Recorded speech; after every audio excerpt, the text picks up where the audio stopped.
The opinions and views expressed in the following program are those of the speakers and the host, and do not necessarily reflect those of Yoakley Scott Corporation and your sports network.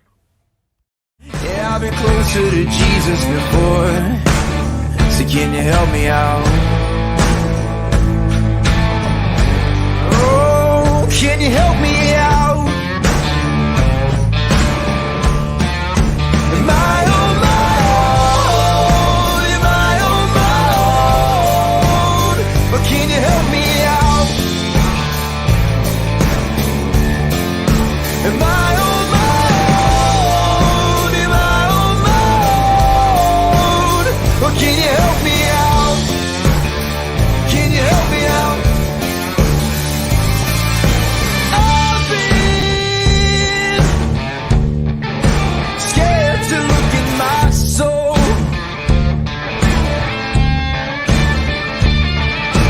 I've been afraid I would follow the road. Yeah, afraid of the things I've been told. And hello, everybody. Welcome into a Monday episode of Running Point on Ysn Live. As always, we are brought to you by our good friends in the top right corner of the screen right there, Greenwood Chevrolet in Austintown. They go the extra mile for you, so you don't have to. We try to do the same here on this show every single day. Welcome to a new week. I want to point out that it's the first week of the season where I have to put on a hoodie and put on sweatpants because, well, fall's coming. And are we shocked though it's October? But we are supposed to, remember, get a very later winter than normal. So hopefully this fall weather hangs on for a little bit, maybe a couple more days of that warmth. I'm a warm body. I need warmth, right? But here we are in the Monday of October, second Monday in October, I should say. And we have a great show for you today scheduled. Not only are we going to recap all the weekend action like we always do on a Monday, we got plenty of stuff to talk about there. We're going to feature a player profile like we try to do every single day. We go the extra mile. That's one of the ways we do it, and follow Greenwood Chevrolet's lead. We have Ethan Mollichak from Canfield Boys Soccer, one of their senior leaders. I told you we were going to feature more of him. He's going to be featured on today's show as well. And then it's postseason time. Absolutely it is. We're going to talk about the brackets, the seeds, everything you need to know. Volleyball, girls soccer, boys soccer.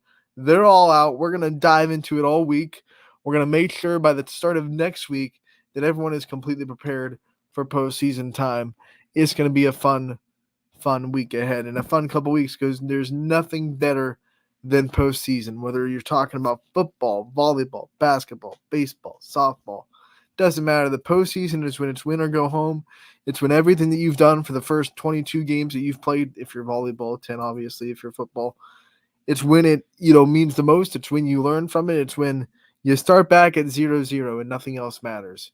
We've seen teams with average regular seasons make deep tournament runs, and we've seen teams with amazing regular seasons not go far. It doesn't guarantee you anything. It's all about what you learned from the games that you play in the regular season and when you're hitting your stride. That's what makes tournament time so fun. And we're going to talk about the postseason. We're going to release a couple of the brackets. Probably going to break it down into days. We probably won't get to everything today because there's a lot to get to. But we're going to have all week to make sure that we get to all the postseason talk. So going to get to as much as we can today, and then we'll just forward it into tomorrow and Wednesday and Thursday and Friday. So going to have some fun. Let's start, though, with the weekend recap and fill in what was going on over the weekend. I'm going to bring the scoreboard up on your screen, full screen it there. Reminder that the scoreboard on ysnlive.com, sorry, I highlighted stuff there, is, how do I get that out of there? Now it's all gray. There it is. Woo. Is brought to you, as always, by Burnett Pools, Spas, and Hot Tubs. What a great tool for YSN fans, the YSN scoreboard.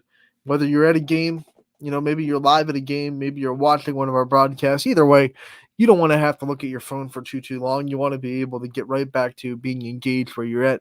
It's a quick way to get live score updates. You don't have to wait until midnight for the finals to come in. These are live updated by our team that are back home watching the games, especially on Friday night when we have a couple of people in the studio together watching the games as a unit in the same room.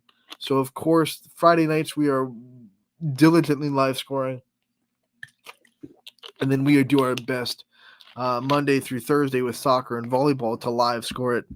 But it's a great tool to have to check in on the other teams around the area and around the YSN coverage map to see what other teams are doing, right? Whether it be a rival, whether it be a game that means something in conference standings, it's always nice to see what the other teams are doing, and there's a quick way to do it. ysnlive.com/scores, and it is always proudly presented by Burnett Pools, Spas, and Hot Tubs. We thank them for giving you this tool. Let's go into the Friday action. It is Brookfield getting the monster win over Campbell Memorial. No doubt about it here. 48-0, the final score there. Brookfield was an angry football team, and they let all their frustrations out on Campbell Memorial. Crestview, maybe not as dominant as you might have thought. I thought this was a game that Crestview was going to, make a running clock out of it. But still a win. Crestview still finding ways to win games, and it was still a 3-score game. So let's not get any ideas that it was super close. It just wasn't a runaway per se. 27-10 final score. Crestview continues their winning streak, and they're a second half team so far this year. Not just second half of the football game, but second half of the season. The Rebels continue to impress. Columbiana, they were facing more of a battle than they usually do with East Palestine. We said this East Palestine team is different this year. They're more disciplined. They're buying into Coach Dempster's philosophy. But eventually, Columbiana just too much. Their running game was on point. They had 3 different runners get a touchdown. Kean Hartley, how about this? He was like Jerome Bettis mode. Like, he had a Jerome Bettis stat line if I've ever seen one. He had 26 yards, but 3 tutties. So when they get down in the goal line, they are giving it to the big boy, Kean Hartley, and he was taking care of business. So when you score, sometimes it doesn't matter how many yards you get, right? I would much rather the tutties than the yards, and he had 3 of them on the night with his short yardage expertise. Hard guy to bring down when you only need a couple of yards. We'll do the first 3 columns like always, then we'll scroll over to the last one. If this is your first time watching a score recap with us, that's how we do it, because you have to scroll over to the last column. So it's kind of saves us time to have to scroll back and forth. So we just do the first 3 and then we scroll over to the right. Edgewood and Conneaut play probably one of the games of the night, to be honest. Back and forth. This is a game, remember on Friday when I was talking about it, who's going to control the tempo? It was Conneaut. Conneaut would feel really comfortable if this game stayed in the 20s, right? Edgewood's a team that can burst out, that can definitely score in the 40s and 50s. We've seen them do that multiple times this season. Conneaut did a good job controlling the tempo of this game. Edgewood scored when they had the ball, but they didn't have it as much as they wanted to have it. So 27-24 is a perfect score for a Conneaut win. As their defense and their run game keeps this game from being into a shootout situation. You don't want to get into an offensive gun show with Edgewood, right? You don't want to do it. Conneaut stopped it from happening. They said, hey, we're going to turn this into a grind and pound game. We had the last laugh, 27-24. It could have gone either way. Conneaut gets the win. Newton Falls went up 14-7 on Garrettsville Garfield in the first quarter. We were all watching going, this could be a game, right? This could be one of those sneaky games where Newton Falls, who has a really good run game and in RAPSEC, they could come out and they could shock the G-men. But then 14-7, the G-men said, not so fast, my friend. They scored the next 35 points in the game and ran away with it 42-14. The final score there. Garfield going to return home to play Crestview this week. The battle of the black and gold in Garrettsville. Glenville versus Archbishop Hoban was actually the closest game of Hoban's season, and it was still 2 scores. So what does that tell you about how dominant Hoban's been this year? They allowed the most points they've let all season, and I think that's the lowest point total as well. All year, 28 points for Hoban. But hey, great teams get the job done. I'm sure there's a lot of things on film that their coaching staff is going to see and say, this better, this wasn't working right, whatever it may be. Glenville is an excellent football team. Those two legendary coaches have combined wins that go into the, I think, 700s when you combine both their careers. So obviously you knew it was going to be a real disciplined, clean football game. It was. Hoban still, though, their defense comes up with a couple of clutch turnovers, and they get the win 28-16, the final score there. Cheney runs away from Howland 46 to 15, the final score there. How about Lakeview? They turned things around, right? We talked about this Lakeview team on Friday. Which one was going to show up? Can they snap out of the little funk that they were in after losing to South Range by 6? A couple of blowouts in a row. They turn things around. They do not get blown out. In fact, they win the game by 2 scores over Hubbard, 28-14. That is the most points they've scored since back in week 3 when they played Liberty. So an offensive resurgence for the Bulldogs as they get a win inside conference play. Jackson Milton traveled to Lowville, and they learned if the Lowville Rockets are real this season, they mean business. All Rockets in this game, 35-14, your final score there. Lisbon continues their win streak. They go down to Latonia. They get a fight from the Bears, to be honest. There was points in this game when it was back and forth. We've talked about it. This Bears team, just like East Palestine, look a little bit different this year than the last several. They're more disciplined. They buy into the coaching a little bit more. But at the end of the day, Lisbon just way too much, and they get the win. 50-23, the final score there. Jefferson's tough season continues as Madison goes down to Jefferson area and wins 44-7, the final score there. Fitch, their toughest game of the year. Their other losses have been games where they were competitive in. They may have led a fourth quarter rally, or with the Ursuline game, it was a 1-score game in the second half. They let Ursuline score a couple times in the fourth quarter to make it a 2-score final. This one, Massillon just came in and, quite frankly, dominated Fitch. There were definitely unforced errors on Fitch's side, but not enough to say that without those, they would have been really close. Right? This was a game where Massillon was the better team that night. They proved it in every facet of the game, and Fitch is going to have to just tip their hat, work on next week, and to say, hey, we have more opportunities, right? We have week 9, week 10. We have to try to get the best playoff spot possible. Still a chance that Fitch does not have to travel in week 1 of the playoffs, which would be huge because you never want to travel all throughout your playoff run. So it might come down to that Fitch Harding game. We've seen that happen a couple of seasons in a row where it comes down to Fitch versus Harding in that 8-9 spot.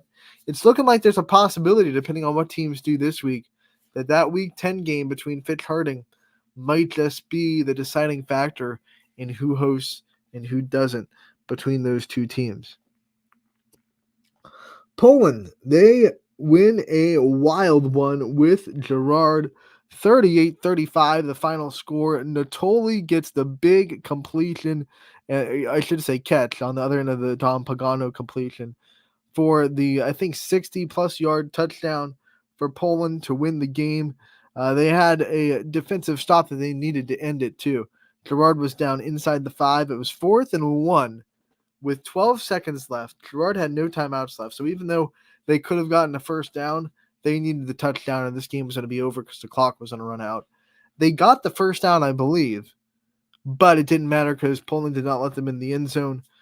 Game was over after that, and Girard falls by about 3 yards, 38-35. Carrollton battles with Salem. This was a very competitive game. Salem went on the road, fought hard, but couldn't gather enough offense. 21-7, the final score. Carrollton gets the win there. Wellsville and United was moved to Saturday, remember, because the lights went out in Wellsville. Kind of like that was the night that the lights went out in Wellsville. We'll just remix that song, right? But United won on Saturday, 48-0, the final score there in the Saturday morning game between the Eagles and the Tigers. We had McDonald all over Wyndham, 40-6. McDonald needed an emphatic momentum-building win. They had a couple of tough losses in a row on their season. Talk about tough losses. Cardinal Mooney gives up a last-minute touchdown, and they lose 24-21 to Warren Harding, a heartbreaker for Cardinal Mooney. They had a pretty sizable lead in that game, too. Cardinal gets the win over Grand Valley, 42-6, the final score there. Waterloo falls to Western Reserve, the highest total of the week, 61-8 for Western Reserve. They get the win. Edison back on the win column, 41-6, the final score over Buckeye Local. 2 back-to-back tough losses against really good teams for Edison, and they bounce back from that pretty nicely. Hawken beats up Orange, 47-13, final score there. South Range wins their 29th consecutive NEA game, and they're on a 30-plus win streak into the total of the program, regular season and playoffs. Remember, easy to forget how long that season was last year, but because they won the state, they were 16-0 in the season. So you add that to the games they've won now,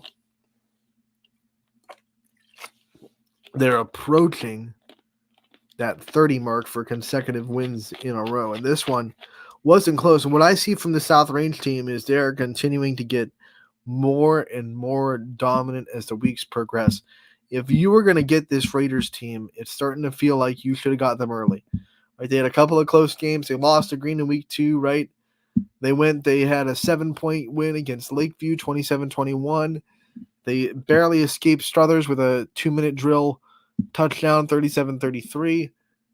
They have a tight one with Poland, but they get a little bit more dominant in that game. Their defense definitely doesn't give up 21-33 points. They only give up, 7? And then all of a sudden, here's South Range the weeks after, just getting back to that dominant team that we see from years. They're cleaning things up every week. I think they're doing something just a little bit better. A little bit better. They go down to Bo Ryan Stadium, and they win 49-14. DJ Yoakley brilliantly pointing out in the scoreboard show, too, that they did let their foot off the gas a little bit towards the end. So this could have been a lot worse if South Range was going full bore all game long, because they were just dominant when they were playing to their capability. Pymatuning Valley gets the win 48-0 over Matthews. Good win for the Lakers there, a blowout win over the Mustangs. And Boardman falls to the Dover Tornadoes. Red Tornadoes, want to be completely accurate. 48-21, the final score there. We'll scroll over to the right, and we'll get your scores. Now, let's see. There we go. We'll get your scores for the right side. Struthers gets East 34-8. This Wildcats team, we talked about that loss to South Range, and we were talking about the Raiders, right? 37-33. Since that point, the Wildcats have just been dominant. They have said we're not going to be defined by that game. We thought we had it in hand. It sucks that we didn't. But since that game, they've been world beaters, and they just destroy East. 34-8, the final score there. Canfield, no problem with Parma Holy Name, a team that is usually very good. This year, though, struggling, and Canfield takes advantage of that. I'm sure when they scheduled that game, they did not imagine that Holy Name was going to have a tough year. But just 2 wins coming into tonight, and it does not get any better for Holy Name as Canfield gets the win 42-9, the final score there. 49-6, Geneva beats Lakeside. That Geneva team continues to impress when they play Ysn schools. Springfield gets the hard-fought victory in a rather defensive battle over Mineral Ridge. 23-10, the final score for that one. Ursuline continues their onslaught this season, 38-18, excuse me. They beat Villa Anna St. Joe's. That was a game that everyone thought was going to be close, and the Irish said, not going to happen. A game that was close that everyone thought was going to be was West Branch and Alliance. Two really good quarterbacks going at it. But Bo Olazas and the Warriors got the better of that matchup. 49-41, they get the dub, and West Branch continues to roll since that week 1 loss to Canfield. Liberty, this was my surprise of the night. Not just that Liberty won, but the Liberty just dominated this game because LeBray was coming in so confident, so high off the 10-point victory over Brookfield a week ago. They looked really good. They started to look more consistent. And then Liberty just had a great game plan and executed it so well. LeBray could not keep up with their athletes on the outside. And Liberty with the statement win over LeBray, 35-15. The final score down. This Liberty team lost to Garrettsville Garfield last week, remember. But it was also the most points that Garfield had given up. And it was, a game that was competitive for a little bit. It was one of those ones where Liberty might have gotten more confidence than people gave them credit for from that loss, or no moral victories, right? That's coach talk. But you can still take a lot from a loss where you play. You have some shining moments, and Liberty obviously had a bunch of confidence heading into this game, and they used it. 35-15 final score. And a team that needed confidence in a worst way, Beaver Local gets back to winning 48-6. They go on the road and beat Indian Creek. Excuse me there. Well, let's go to Saturday real quick and run through the Saturday scores.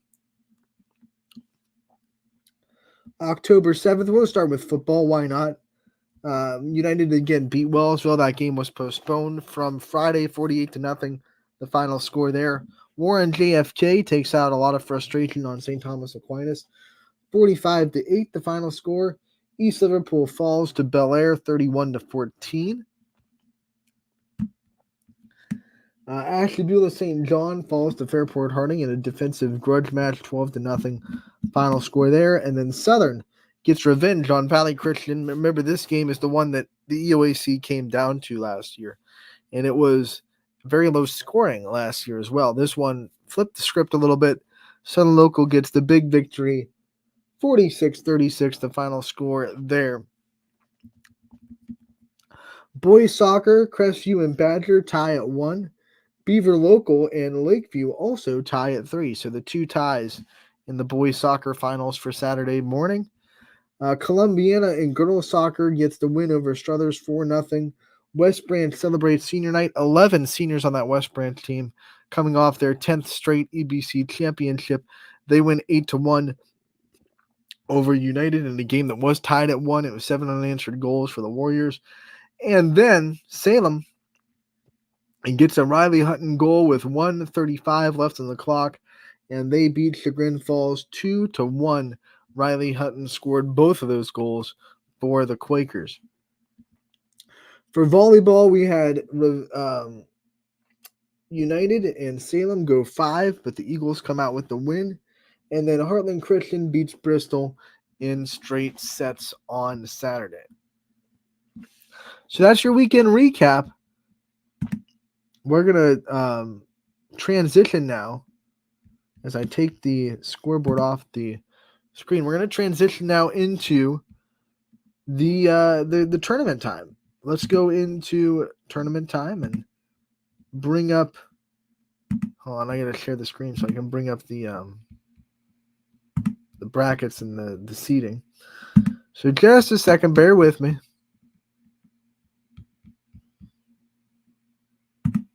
All right, we got it up. We're going to bring this up live on your screen. This is the Northeast District website, which I find a lot easier to navigate. You don't have to scroll through the whole state. It's especially during district times. I find this site a lot easier to find the teams you're looking for than the whole OHSA main site. This is the district database. If you want to find this, you just search NEDAB on Google and you'll bring it up, and then you just pick the sport that you want to look at.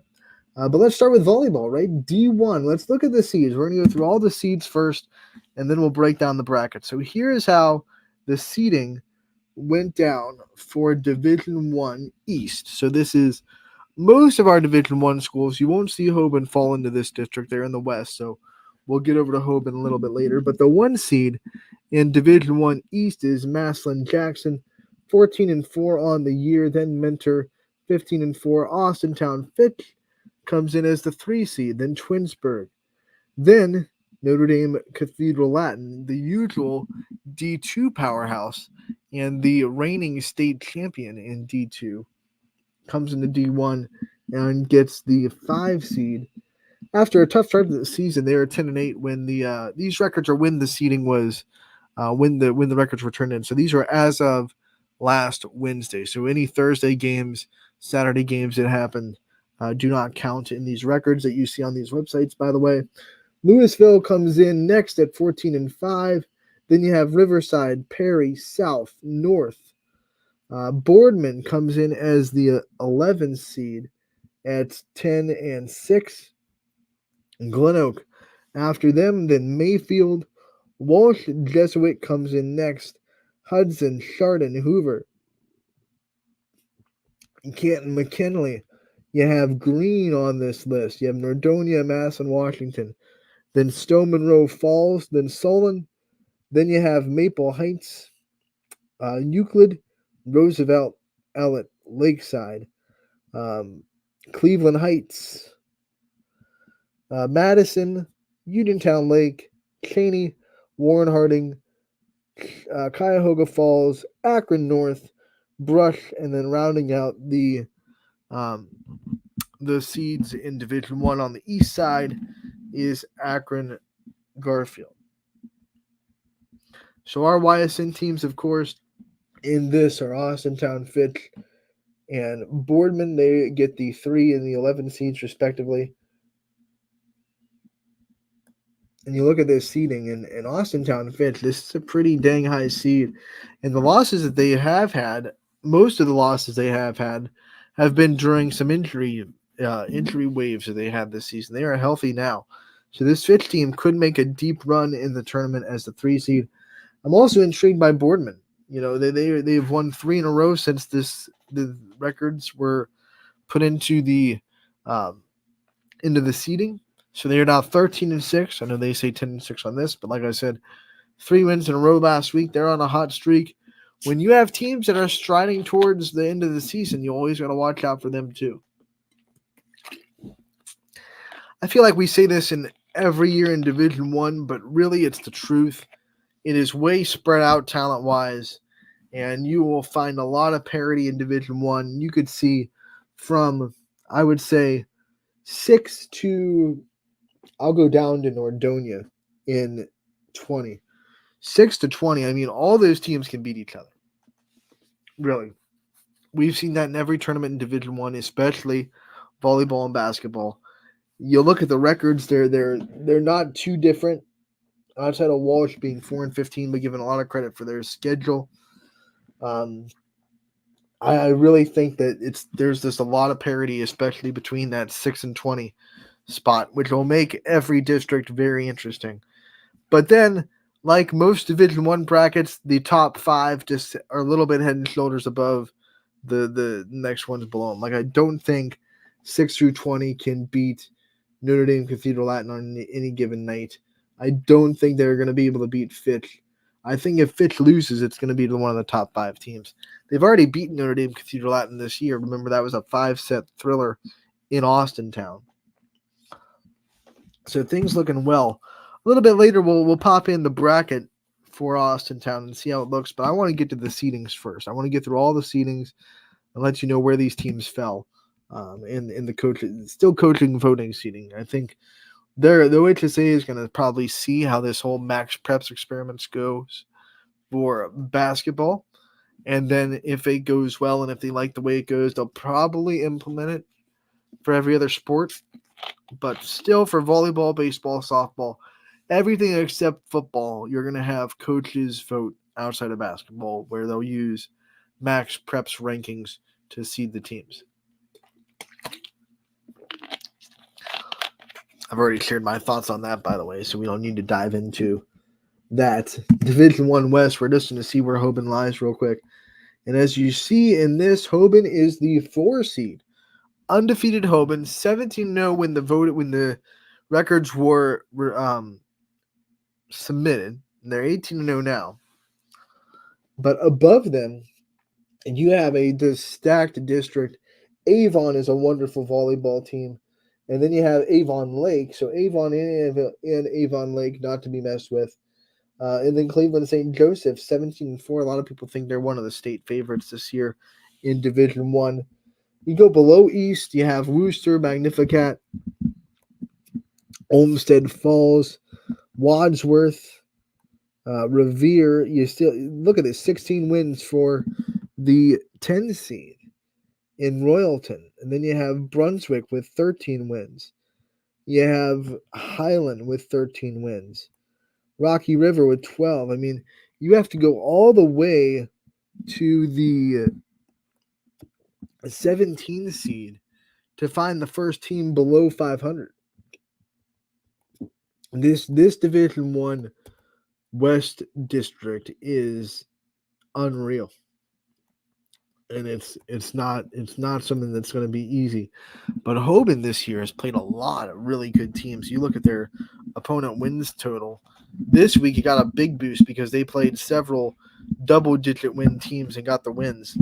But you look at their win totals for their opponents, and it's just astronomical. They have taken care of 17-win teams, 18-win teams, 15-win teams, like it's their job. So they are definitely battle-tested. They've only played in 2 5-set matches all year, so they've also been dominant against most of those teams. But when you're playing good volleyball every night, it only takes one off set or one off night. So Hoban's going to have to be locked in throughout this whole tournament young. They're a fairly young team, remember. Just one senior.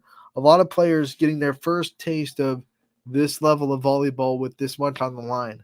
We're going to have to see how the Knights respond to that. They went to the district final, I believe, last year. And they're hoping to make more waves this year than they did last, obviously. That is the goal. Let's go into more seeding. We'll dive into Division 2 East and see how that lined up. And Marlington gets the 1 seed. They won the district last year. So no surprise there that the Dukes, who mount a 18-2 record, and one of those teams that gave Hoban a 5-set match. They're a very good volleyball team like they've always been. Kenston is the 2 seed, Jefferson the 3, Girard goes to 4, Aurora, who's a very good volleyball team. I think they're a sneaky 5 seed. Edgewood is your 6. Then you have Hubbard, Ursuline, Crestwood, West Branch, Perry, Geneva, Canfield, who's starting to get healthy. They could be dangerous down there as the 13 seed. Field, Streetsboro, West Geauga, Harvey, Howland, Youngstown East, Struthers. Then you have Conneaut, you have Solon, Alliance, Ravenna, and Niles to round out the Division 2 district on the east side. And you look at this, and I think one of the most interesting things for this one, I already pointed out that Canfield's getting healthy. They're dangerous. They're playing in a favorable bracket, too. I think one of the non-YSN teams to watch, though, that's a little bit underseeded, in my opinion, is, let me look for him, see the number, Streetsboro. Streetsboro right there sitting at 15. I think they're a solid volleyball team, to be honest.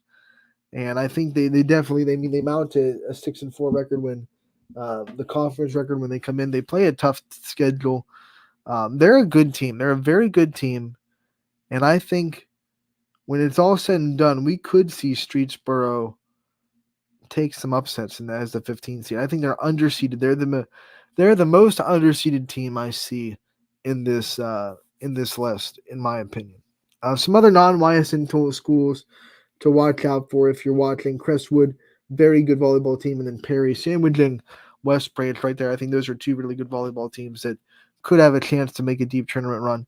Marlington is the clear favorite, though. They're great, and then Kenston's right there below. But I think everyone in this list is happy that there's no NDCL in this district and there's no Gilmore Academy in this district, because those two teams have been running Division II Northeast District for a long, long time. So a lot of these teams are going to have a chance. You're looking at Girard, Jefferson, and even Kenston, a chance to finally break through one of the districts that was, quite frankly, almost impossible to break out of when you had to beat world beaters like NDCL and Gilmore Academy out of that Division II. So neither one of those teams line up in the district, so I'm sure everyone's kind of happy about that. You're going to have to play Gilmore Academy eventually, of course. But you'd much rather play them in regionals after you've already won a district, and you can add that to your belt than you would want to play them in districts and not even be able to get the chance to win a district championship. Girard, when I'm talking about Girard, by the way, is we talk about the 4 seed here and the second highest YSN school. Girard, Jefferson right there back to back. Jefferson obviously won the head-to-head over Girard earlier in the season. I think Girard is a team that when they're rolling, they play really well. But I talked about this when I recapped their game against Lakeview. They have, every now and then, they have a set in a match where they fall off the wagon a little bit. They give up the set. They flat out give it up. 25-12, set 4 in that the Lakeview game. They can't afford to give up sets like that in the tournament when they're going to play a Kenston or they're going to play a Jefferson or whoever they line up against. Well, we'll find out. We'll look at the brackets a little bit later, but they can't afford to give up sets. They can't lose a set 25-12. And they have bounced back from those sets really well. East Liverpool game 2, 25-13 in set 2, right? They lost that game in 5, but they gave up one of the sets completely.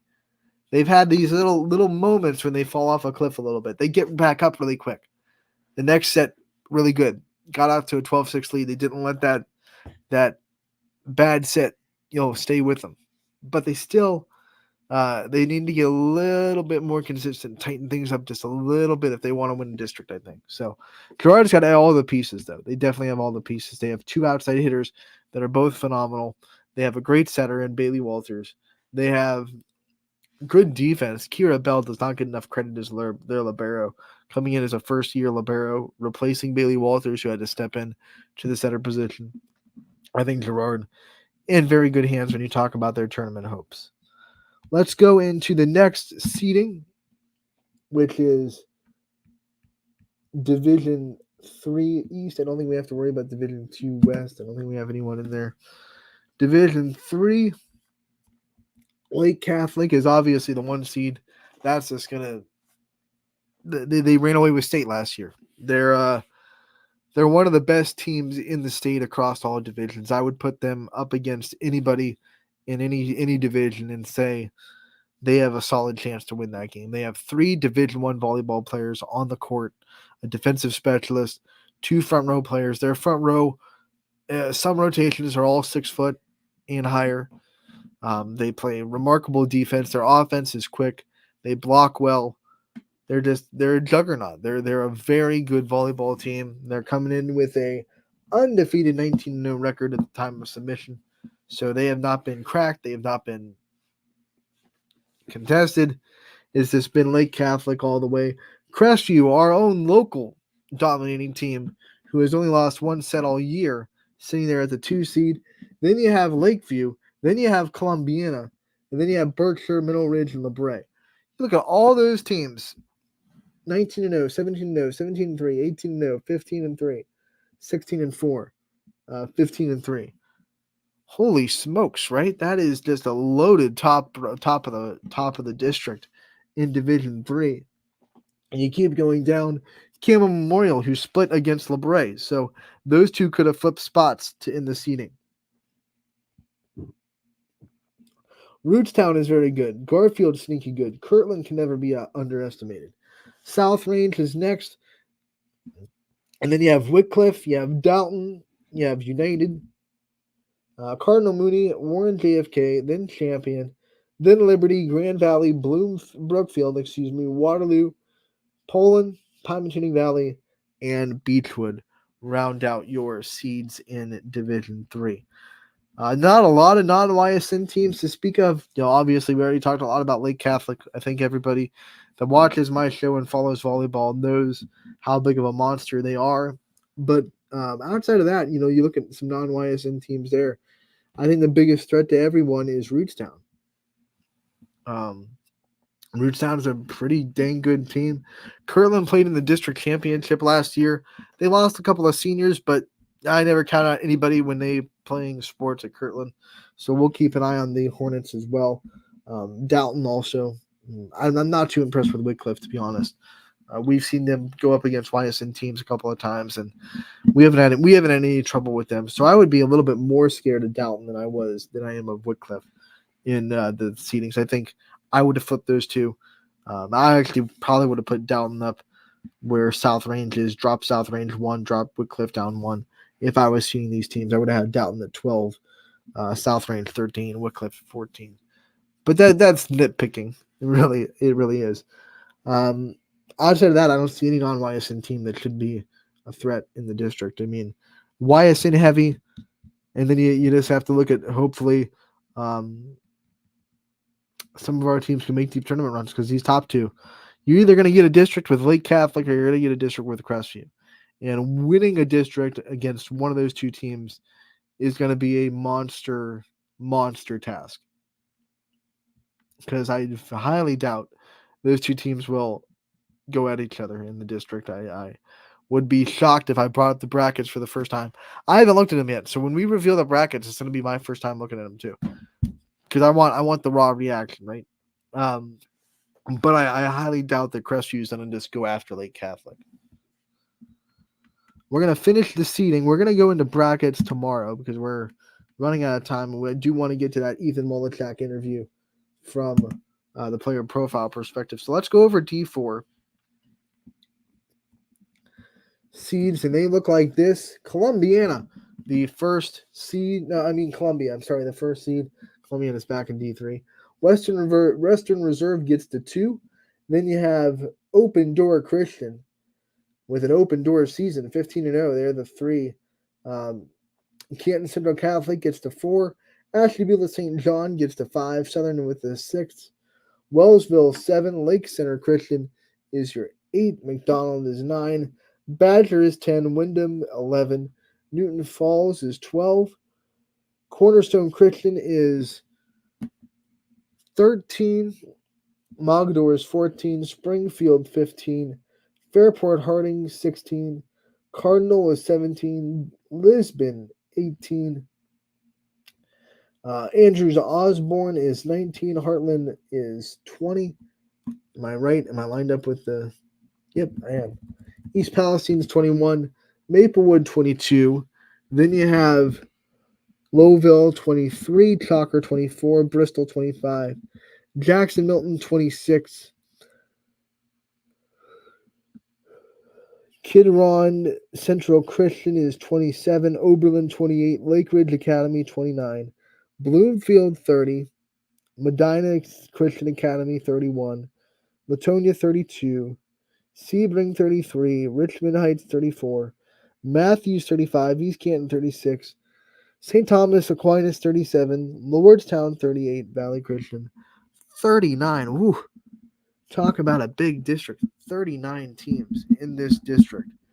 I feel like maybe you could have broken that into two districts, but 39 teams is a lot. You're going to be a lot of bye weeks, right?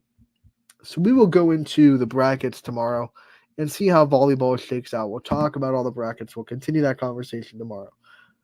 But to end the show, we want to feature a player profile. We like to do this every day, and we're going to do it today with Ethan Molichak from Canfield. Here is the interview with the Cardinals senior and one of the stars of their soccer team, Ethan Molichak. Here you go. Anthony Hartwig here, another Canfield boys soccer player profile. I am joined by Ethan Molichak. Ethan, thank you so much for taking the time to join us today, man. It's good to be here. Thank you for having me. First question I have for you, it's your senior year. It brings a lot of emotions. It's your last home game, eventually going to be your last home game. Last time you faced this opponent, a lot of lasts in the senior year. How are you handling all the emotions that can bring you? I try to just take it game by game, and although it will be my last time playing some of these opponents, it's still like just a normal game to me, and it's just another game that we have to go out and win every time. Has it like sunken in yet that you're a senior? That has that reality hit? Yeah, I mean, it definitely seems like I've like short throughout the season. It's been 4 years, and I still feel like it's just been like my first game out, and I remember freshman year like it was just yesterday. And Let's talk every about game, that. it's just more means more to me. Let's talk about that reflection on freshman year to now and the growth since then. What are some major differences between Ethan as a freshman and now Ethan as a senior? Well, my freshman year, I had to come in and work for my spot, and it was nothing just like handed to me. I had to go out and win the spot, and I had to make time for myself. And so a big part of confidence comes out of me when I advance into my junior and senior season. I come in and with much more confidence on the ball and off the ball. So, and I'm able to lead the team much more than I was my freshman year. But that's really Let's all. talk. Let's talk about that confidence that you have so much of now. Of course, what were some key factors to getting it throughout your career? What were some key moments where you felt like you really gained confidence? I think my teammates really trusted me, even from my sophomore year. I had my brother's grade as my seniors, and they all relied on me and trusted me on the ball and to get more goals for the team and to keep the ball, keep possession, and all this reliance on me has really built up my confidence because I'm able to learn from my mistakes I've made and fix them for next time. And now, as a senior, you can do that to other players. There's a lot of young players on this roster to go along with the senior leadership you have. What's it been like to kind of see them and see what they're going through and realize that you've been there and try to give them as much advice as you possibly can? Yeah, I mean, when you see players come in their freshman year, you could kind of tell if like what kind of player they're going to be and how good they're going to be throughout their 4 years, throughout the whole time. Obviously, they're going to get better from their freshman year, but you you give hints at the way they play and the way they're able to understand the game from their freshman year. So you have to build that up as the upperclassmen. You have to give them more confidence to be a better player. I'm gonna let you get a chance to give some of those guys some confidence. Who are some underclassmen right now that you're watching in practice, you're watching play, and you can see those things that you're talking about, and you should tell us that like you got to watch this guy in their career. They're gonna be really, really good when they step into my shoes. Who are some players that come to mind? Even I've played with Drew Snyder my whole life, ever since I was younger, and he's a great player. And I knew he was going to come in and be very dominant, even from his freshman year. And in the same grade as him, Ryan Dungle, they were both able to completely dominate the midfield and up top for Drew from their freshman year, the first time stepping on the field, because they understood the game and they knew what to do. And so we kind of see that as upperclassmen, and we kind of have to build off that. Soccer is growing so much as a sport, and one of the big reasons why is more and more young kids are getting into it. The Canfield community, you have a lot of young soccer players looking at you guys right now, especially with the success you're having, saying, "I want to be like you guys when you grow up." What's it like to realize that you're a role model to the young soccer players of the community? It feels good. I mean, I remember coming to the high school games when I was younger and having those kids' community nights and watching the intense games that happened. And I was able to focus and be like, I wanted to be in those games. I wanted to be competing for the balls that were being played. And it felt good. And now seeing the community watch me and all these kids want to come up and play for high school soccer with us feels nice. You're a role model. What about your personal role models? Which ones do you have? Who do you could go to when you need to pick me up? I definitely look forward to my parents and my older brother as role models to me, and all my coaches I've had throughout the years. I still contact a lot of them, and they're very much role models to me, and even my teachers too. Let's talk about those first with your parents. What do they do to make them role models for your life? What kind of things do your parents do to give you that extra push on your down days?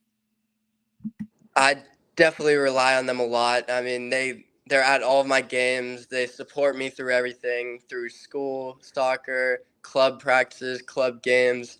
I go all around the country for showcases and everything, and they're always there supporting, and it feels really good to me.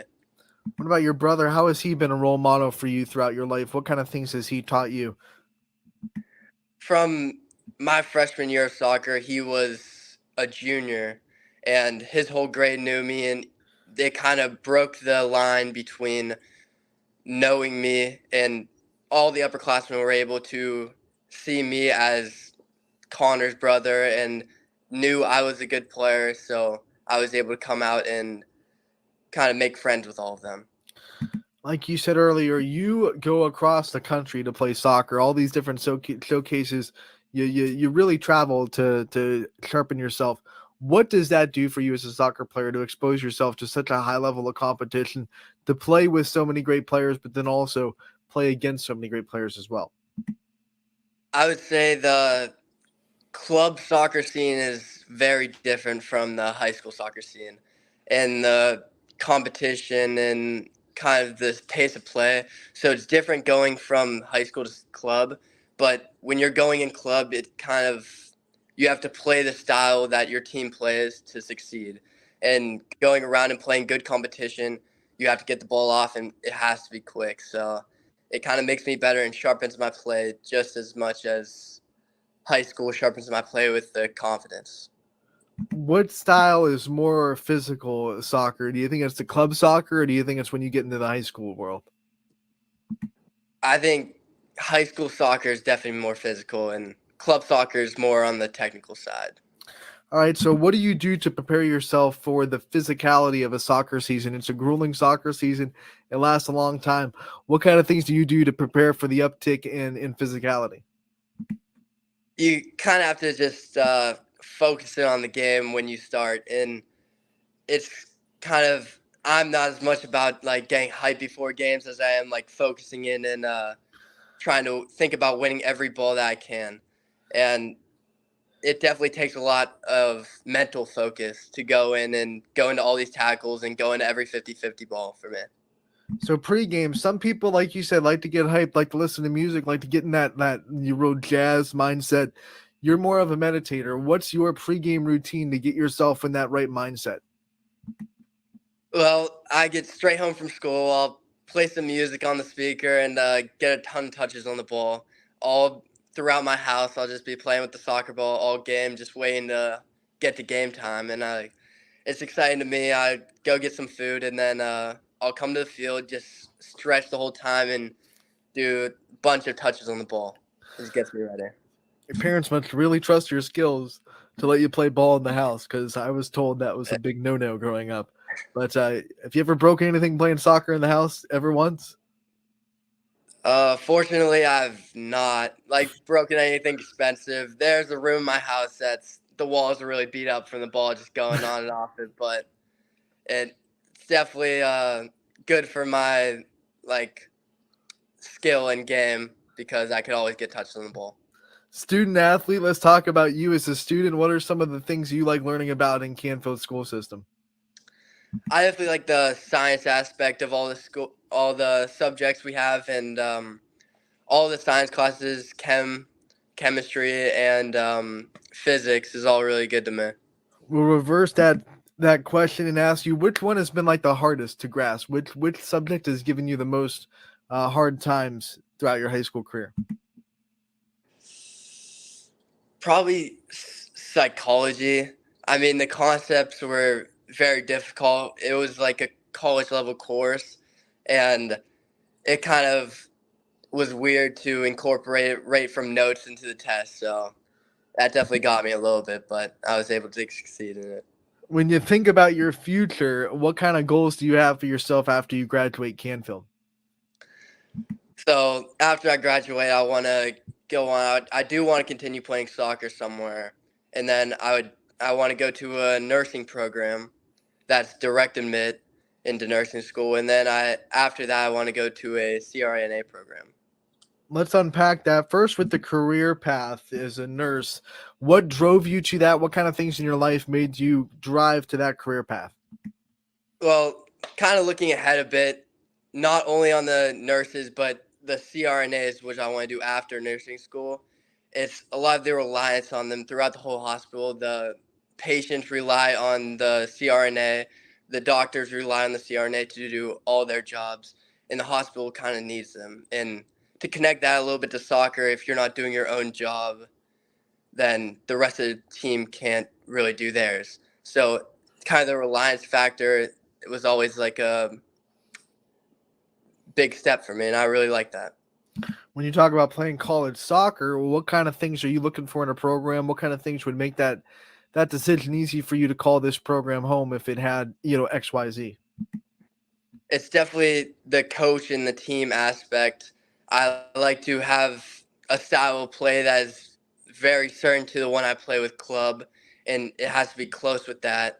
And because you don't want to be at a program where you're playing just long balls or stuff like that, and the ball's not on the floor the whole time, because then you just won't be as happy. Far from home, or do you want to stay close to home? Which one would you prefer? I'm looking right now to stay close to home. Maybe Ohio and PA range is probably my limit. Awesome. Ethan, before we let you go, I want to give you the chance to thank your support system, all the people that have been there for you. I want you to take as much time as you want to give them all a shout out. I want to thank all the coaches and teammates I've had over the years, and then my whole family. They've really all helped me a lot, and it's the only way I'm able to succeed. All right, Ethan, we want to thank you so much for taking the time to join us talking about your senior season. It's been a great one so far. We know it will continue to be. We wish you the best of luck going forward, and we can't wait to talk to you again real soon. Yep. That was Ethan Molachak from Canfield, a senior leader of that wonderful soccer team that is gearing up for their last week of regular season, less like volleyball, just like girls soccer, and the boys postseason will start next week as well. So you got a lot of postseason coming up, boys soccer included. And we will continue our coverage as the week goes on. That'll wrap up today's episode of Running Point, though. I want to thank you all for tuning in. Check out the games tonight. Go to ysnlive.com/live. See if the game that you want to watch is going to be broadcasted on the network, and make sure to check it out. We'll be back tomorrow from 1 to 2 on Running Point, brought to you as always by Greenwood Chevrolet in Austin Town. Thank you so much for tuning in again.